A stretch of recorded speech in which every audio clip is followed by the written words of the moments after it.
Jujutsu Kaisen में overpowered characters की कमी नहीं है, लेकिन आज हम जिन 10 मॉन्स्टर्स की बात करने वाले हैं उनके सामने बाकी लोग ट्यूटोरियल एनपीसी लगते हैं। इस लिस्ट में सॉर्सरर्स हैं, कर्स स्पिरिट्स हैं और शिकिगामी भी। और जैसे जैसे वीडियो आगे बढ़ेगी कैरेक्टर्स इतने ज्यादा ब्रोकन होते जाएंगे कि नंबर 3 के बाद तुम्हें लगेगा कि गेगे अकुतामी ने बैलेंसिंग नाम की चीज डिलीट कर दी थी। और एंड में जिन दो लोगों की बात होगी उनके सामने बाकी सारे कैरेक्टर्स लिटरली कीड़े मकोड़े लगते हैं। तो बिना टाइम वेस्ट किए शुरू करते हैं नंबर 10 से। नंबर 10 पर है Toji Fushiguro, the sorcerer killer. Toji और माकी की पावर्स ऑलमोस्ट सेम है, लेकिन तोजी का कॉम्बैट एक्सपीरियंस अलग ही लेवल का था। ये बंदा पूरी जिंदगी सॉर्सरर्स को हंट करता रहा और सबसे डेंजरस बात, इसके पास कर्स एनर्जी ना के बराबर थी। मतलब सेंसर्स इसको डिटेक्ट नहीं कर पाते थे और इसी वजह से फाइट्स में इसे हमेशा सरप्राइज एडवांटेज मिल जाता था। और भाई गोजो को डिफीट करने वाला पहला इंसान कौन था? तोजी। इतना ही नहीं, ये गेटो को भी पहले हरा चुका है। लेकिन अभी जिन मॉन्स्टर्स की बात बाकी है उनके सामने तोजी भी थोड़ा नॉर्मल लगने लगता है। नंबर 9, हाजिमे काशिमो। 400 साल पहले अपने टाइम का सबसे डेंजरस सॉर्सरर। इसकी cursed energy electricity properties carry करती थी। इसका हर अटैक एनिमी के नर्वस सिस्टम को फ्राई कर सकता था और इसका फाइटिंग स्टाइल इतना अग्रेसिव था कि बंदा सामने वाले को सोचने तक का मौका नहीं देता था। काशिमो सिर्फ एक इंसान से लड़ना चाहता था, र्योमेन सुकुना से। और जब फाइनली इसकी विश पूरी हुई, भाई फाइट कम पब्लिक एग्जीक्यूशन ज्यादा लग रही थी। लेकिन सच बोलूं तो सुकुना के सामने टिक जाना भी अपने आप में अचीवमेंट है। नंबर 8, किंजी हकारी। टोक्यो जुजुत्सु हाई का सस्पेंडेड स्टूडेंट जिसने बोर्डम में अंडरग्राउंड फाइट क्लब खोल दिया। लेकिन इस बंदे को अंडर एस्टिमेट करना बहुत बड़ी गलती है। हकारी की domain expansion basically gambling machine है और अगर इसका जैकपॉट लग जाए तो अगले 4 मिनट 11 सेकंड तक ये प्रैक्टिकली इमॉर्टल बन जाता है। Unlimited cursed energy, instant healing और नॉन स्टॉप अग्रेशन। मतलब एनिमी चाहे इसे कितनी बार डैमेज करे वापस उठ जाएगा। काशिमो जैसे मॉन्स्टर को हराने के बाद तो ये ऑफिशियली टॉप टियर्स में आ चुका है। नंबर 7,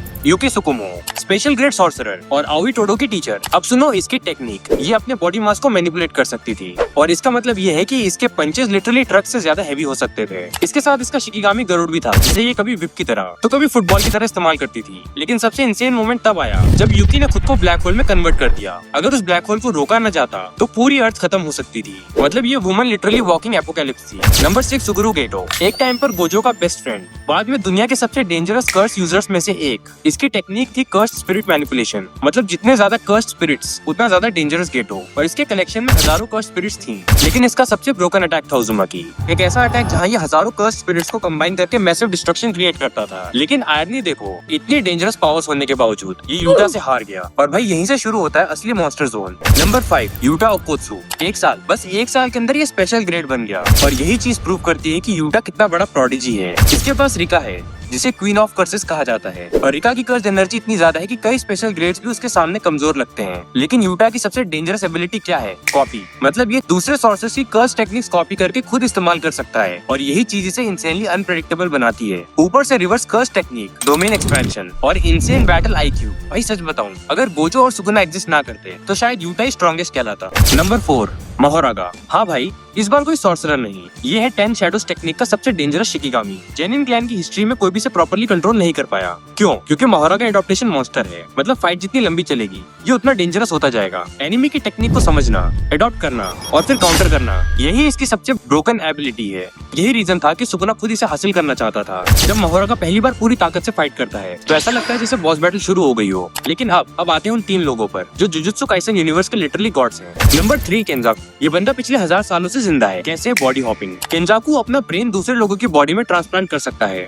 और उनकी टेक्निक्स भी इस्तेमाल कर सकता है। मतलब ये बंदा पोकेमोन कार्ड्स की तरह पावर्स कलेक्ट करता फिरता है। अभी इसने गेटो की बॉडी पर कब्जा किया हुआ था जिसकी वजह से इसे कर्स स्पिरिट मैनिपुलेशन भी मिल गई। और सबसे स्कैरी बात, जुजुत्सु काइसन की आधी केओस इसी बंदे की प्लानिंग थी। शिबुया इंसिडेंट, कलिंग गेम्स, सबके पीछे यही मास्टरमाइंड था। मतलब स्ट्रेंथ के साथ साथ इसका आईक्यू भी टेरिफाइंग है। Number 2, Satoru Gojo. अगर तुम इंटरनेट यूज करते हो तो गोजो के बारे में एक्सप्लेन करने की जरूरत नहीं होनी चाहिए। 6 eyes, limitless, infinity.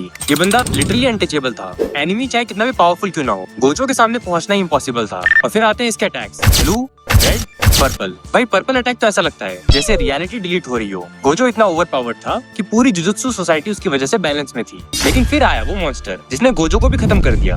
Number 1, Ryomen Sukuna, the king of curses. Jujutsu Kaisen का सबसे टेरिफाइंग कैरेक्टर। ये बंदा सिर्फ स्ट्रॉन्ग नहीं है, ये प्योर डिस्ट्रक्शन है। Domain expansion mastered, reverse curse technique mastered, battle IQ insane. और सबसे स्कैरी बात, फाइट के दौरान सुकुना कॉन्स्टेंटली सीखता रहता है। गोजो जैसे मॉन्स्टर को डिफीट करना ही इनफ था ये प्रूव करने के लिए कि सुकुना अलग लीग का क्रीचर है। और सच बोलूं, जब भी ये स्क्रीन पर आता है ऐसा लगता है कि किसी डिजास्टर की एंट्री हो गई है। तो भाई अभी तक जो देखा है वो सिर्फ शुरुआत है। सब्सक्राइब कर लो, नहीं तो next level anime content miss कर दोगे। तुम्हारे हिसाब से जुजुत्सु काइसन का सबसे डेंजरस कैरेक्टर कौन है? कमेंट करके जरूर बताना।